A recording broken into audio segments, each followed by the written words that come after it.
أعوذ بالله من الشيطان الرجيم بسم الله الرحمن الرحيم ولئن متم أو قتلتم لإلى أمر الله تحشرون. اس آیت میں خدا بند عالم گزشتہ جو ذکر چل رہا ہے جنگ احد کے بارے میں سلسلہ وار اسی کے بارے میں مطالب ہے. البتہ قرآن مجید میں جو کچھ بھی ہے وہ قیامت تک کے لیے ہے. ایسا نہیں کہ جنگ احد کے بارے میں کوئی تذکرہ ہوا ہے بس اس دور کے مسلمانوں کے لیے نہیں، بلکہ قیامت تک کے لیے آنے والے کیا ہے قرآن مجید ہدی للناس، تمام انسانوں کے لیے، نہ کہ مسلمان بھی شرط نہیں، ہدی للناس یہ ہدایت ہے تمام انسانوں کے لیے. جہاں پر عبادات کی بات بتاتا ہے قرآن، مخالف جس نے انسان کو پیدا کیا ہے وہ یہ بھی بتاتا ہے کیسے زندگی گزارنا ہے، کیسے خوشحال رہنا ہے، کیسے دنیا بنانا ہے، کیسے آخرت بنانا ہے. اب یہاں پر آیت میں خداوند عالم فرما رہا ہے وَلَئِن مِتُّمْ أَوْ قُتِلْتُمْ، اگر تم مر جاؤ یعنی خود سے ہی مر جاؤ، بستر میں مر جاؤ، راستے میں مر جاؤ، أَوْ قُتِلْتُمْ یا میدان جنگ میں شہید ہو جاؤ، لَإِلَى اللَّهِ تُحْشَرُونَ، سب کو خدا کے پاس جانا ہے، محشر میں ایک ساتھ سب کو پلٹنا ہے خدا کی بارگاہ میں، چاہے وہ بستر پہ مر جاؤ چاہے میدان جنگ میں شہید ہو جاؤ، سب کو عالم محشر میں جمع ہونا ہے. لہذا پچھلی جو آیت بیان ہوا تھا جس میں یہ کہا کہ کفار و مشرکین کی طرح نہ ہو جاؤ، کیوں کیا کہتے تھے افسوس کاش کی میدان میں نہ گئے ہوتے تو قتل نہ ہوتے. خدا فرما رہا ہے ایسا نہیں ہے، اس کی جو موت جہاں پہ ہے وہاں پہ آئے گی. میدان میں نہیں جائے گا تو گھر پہ ہی مر جائے گا، لیکن میدان میں جائے گا تو پھر اس کی عظمت بڑھ جائے گی. اور اس کی آگے کی آیت اخلاقی آیت ہے، آیت نمبر 159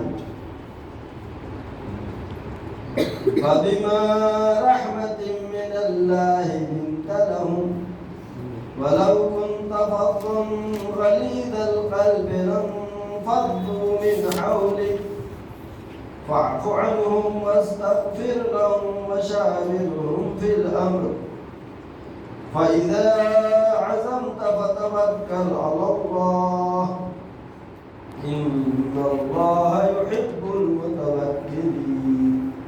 اس میں سماج سے مربوط بیانات ہیں. خداوند عالم اپنے حبیب حضرت محمد مصطفیٰ صلی اللہ علیہ وسلم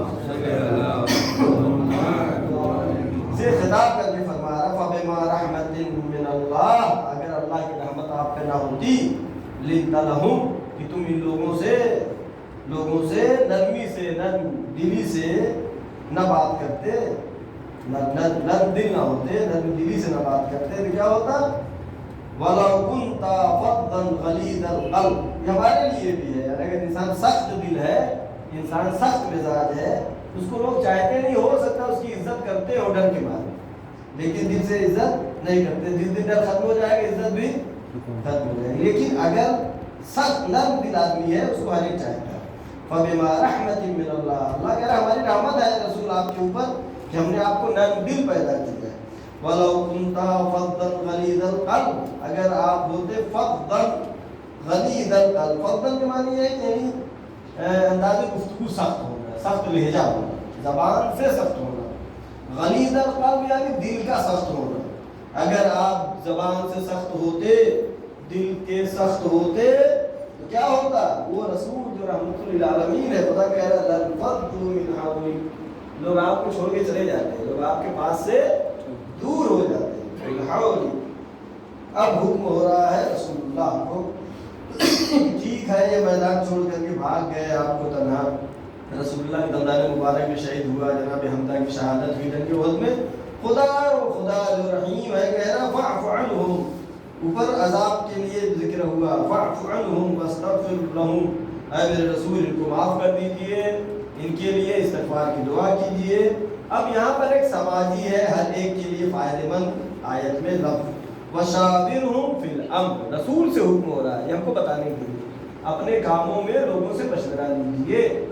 البتہ احکام دین میں مشورت نہیں ہو سکتا، سماجی امور میں مثلا یہاں پہ جنگ کیا جائے نہ کیا جائے، یہاں پہ لڑا جائے کہ وہاں کیا جائے، یا یہاں پہ کنواں کھودا جائے یہاں درخت لگایا جائے. آیت جو نازل ہوئی احکام شرعی میں تو مشورہ نہیں ہے. وَشَاوِرْهُمْ فی الامر، اے میرے رسول آپ لوگوں سے مشورہ لیجیے کاموں میں. فَإِذَا عَزَمْتَ فَتَوَكَّلْ عَلَى اللَّهِ، اگر مشورہ لینے کے بعد آپ ایک فیصلے کو پہنچ گئے تو اللہ پر بھروسہ کرتے ہوئے اس کام کو انجام دیجیے. یہ ہمارے لیے بھی ہے. ان اللہ یحب المتوکلین، اللہ توکل کرنے والوں کو دوست رکھتا ہے. وشاورہم فی الامر، لوگوں سے کاموں میں مشورہ لیجیے. اس سلسلے میں مولا کائنات حضرت علی بن ابی طالب علیہ السلام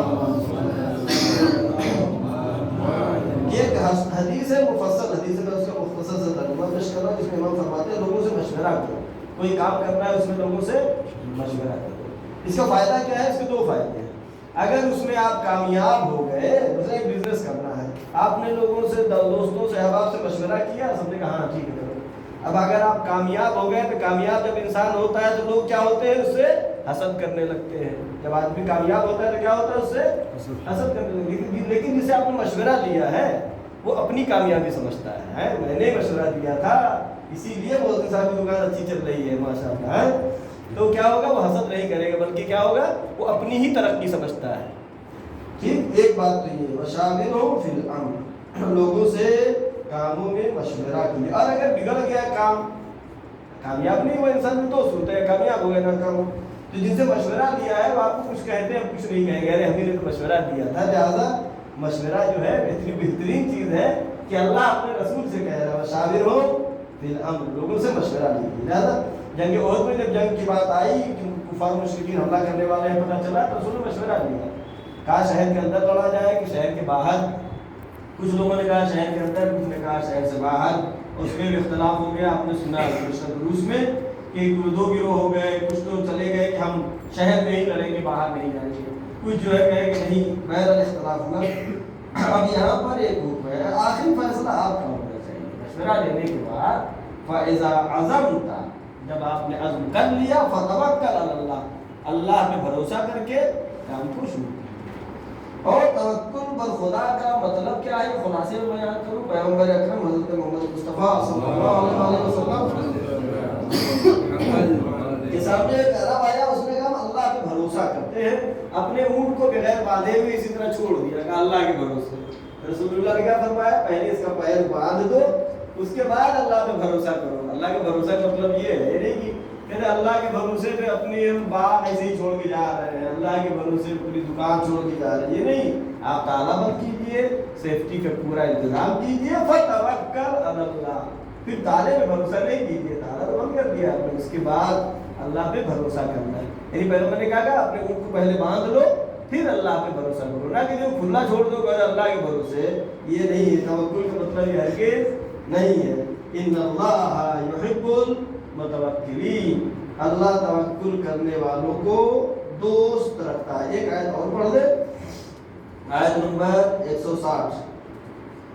ان ینصرکم اللہ فلا غالب لکم وَإِن يَخْذُلْكُمْ فَمَنْ ذَا الَّذِي يَنْصُرُكُمْ مِنْ بَعْدِهِ وَعَلَى اللَّهِ فَلْيَتَوَكَّلِ الْمُؤْمِنُونَ. إِنْ يَنْصُرْكُمُ اللَّهُ، اگر تم اللہ کی مدد کرو گے. اللہ کی مدد کیسے کر سکتا ہے بندہ؟ اللہ کی مدد ہے اللہ کے دین کی مدد، اللہ کے دین کو آگے بڑھانے کے لیے.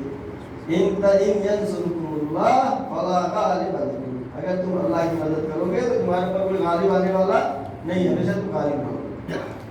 وَإِنْ يَخْذُلْكُمْ، اگر تم نے جو ہے مدد نہیں کی اور میدان چھوڑ کے بھاگ گئے، فَمَنْ ذَا الَّذِي يَنْصُرُكُمْ مِنْ بَعْدِهِ، کون ہے جو اس کے بعد تمہاری مدد کرے گا؟ اللہ نہیں کوئی مدد.